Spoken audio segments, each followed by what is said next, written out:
On va peut-être rester avec vous, Nabil Saeb, et justement sur ces questions de...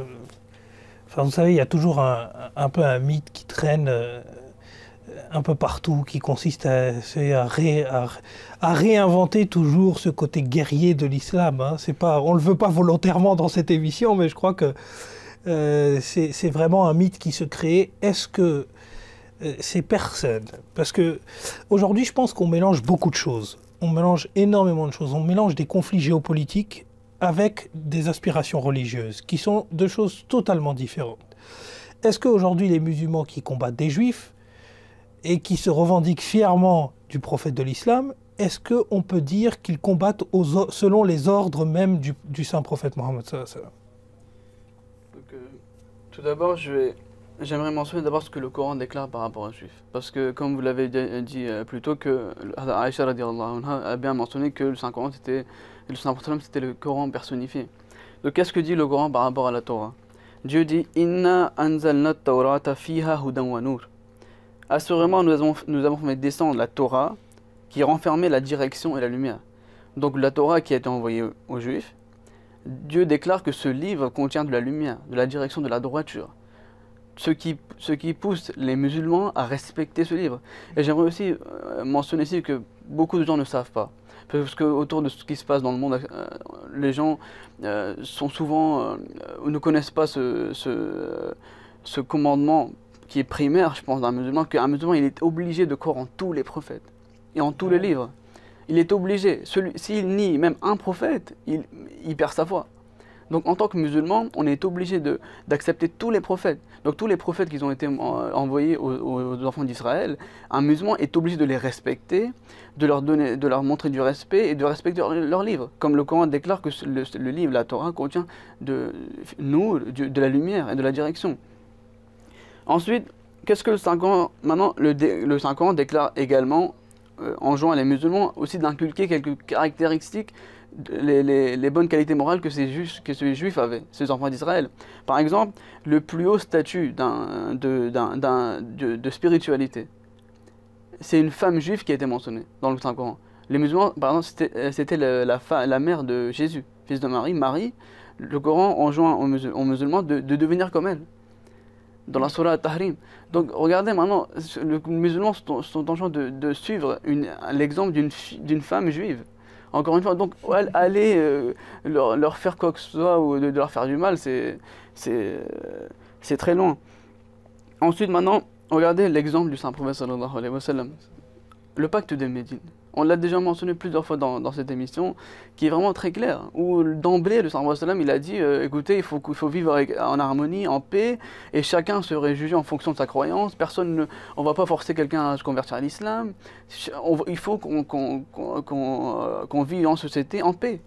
Il faut qu'on vive comme des frères. Et j'aimerais aussi mentionner que le Saint-Prophète sallam n'aimait même pas qu'on blessait les juifs. Par exemple, il y a une fois, il y a un juif et un musulman qui sont en train de se disputer. Le juif disait Moïse est meilleur que le Saint-Prophète sallam. Le musulman s'est énervé, il l'a frappé. Le juif il est parti donc à la cour du Saint-Prophète sallam et a dit que ce qui s'est passé. Le Saint-Prophète sallam, il a dit aux musulmans, il a dit donc La tukhayyiruni ala Moussa. Et dans d'autres éditions, c'est La tufaddiluni ala Moussa. Ne dis pas que je suis supérieur à Moïse. Alors qu'il le savait très bien que dans le Coran mentionne qu'il est Khatamun Nabiyyin, qu'il est le sceau des prophètes, le meilleur des prophètes. Même pour ne pas blesser l'émotion des juifs, il dit aux musulmans pour vivre en société ou même en paix, il ne faut pas blesser les sentiments des juifs. Donc, allez dire que si un musulman aujourd'hui est en train de suivre la sunna du Saint-Prophète, le Saint-Coran, de combattre les juifs, d'où sortent ces trucs. Maintenant, il faut savoir aussi que le Coran mentionne de suivre les exemples des juifs. Il a donc loué ces juifs aussi. Mais il a aussi parlé des choses mal qu'ils ont fait. Par exemple, par exemple, la longue période de l'esclavage, quand Dieu les a libérés. Ils étaient ingrats. Il a dit aux musulmans de ne pas devenir comme ces juifs-là. Après, il a aussi dit, par exemple, ils ont signé des pactes, mais ils ne les ont pas respecté. Donc il dit aux musulmans, écoutez, il ne faut pas être comme ça. Maintenant, le Coran, il n'est pas hostile envers les Juifs. Mais l'histoire, elle témoigne que c'était en fait les Juifs qui étaient hostiles envers les musulmans. Par exemple, maintes fois, même ces Juifs, quand ils étaient à Médine, ils ont essayé d'assassiner le Saint-Prophète sallallahu alayhi wa sallam maintes fois. Ils ont tué ses compagnons. Mais encore une fois, le Saint-Prophète sallam, il a pas tout de suite attaqué ces Juifs. Il est parti le voir, il a dit écoutez, on a signé un pacte, on devrait vivre en paix, et il faut arrêter. Et au bout, c'est pour ça en fait qu'il les a expulsés de Médine. Et encore une fois, une expulsion à l'époque, c'était pas considéré comme une punition. Comme ils étaient nomades, ils voyageaient partout. Donc, et même ces Juifs, dans l'histoire, ils étaient d'accord. Donc, et comme on a mentionné, donc, quand les Juifs, parce que le Coran mentionne Al-Yahoud, il dit pas Yahoud, il dit Al-Yahoud. Et le mot Al, c'est spécifique pour les personnes qui ont fait de tels actes.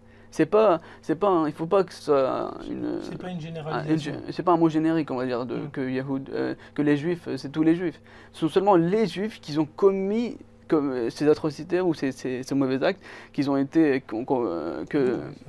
donc, donc vraiment, si les musulmans aujourd'hui, ils veulent suivre la sunna, c'est ça la sunna, je viens de vous la dire. Il n'y a aucune, faut pas aller les combattre, faut pas. Oui, et puis on comprend de ce que vous voulez dire que l'islam, c'est quand même la religion interreligieuse par excellence, quoi, hein, qui reconnaît tous les prophètes, qui les respecte, qui. Donc c'est vrai que, je pense que il y a un peu des oulémas musulmans. Où on peut même parler de soi-disant oulémas musulmans, parce que ce n'est pas vraiment des actes de ce que l'on pourrait appeler vraiment des oulémas, qui instrumentalisent un peu ce qui se passe dans le monde à des fins personnelles, quoi.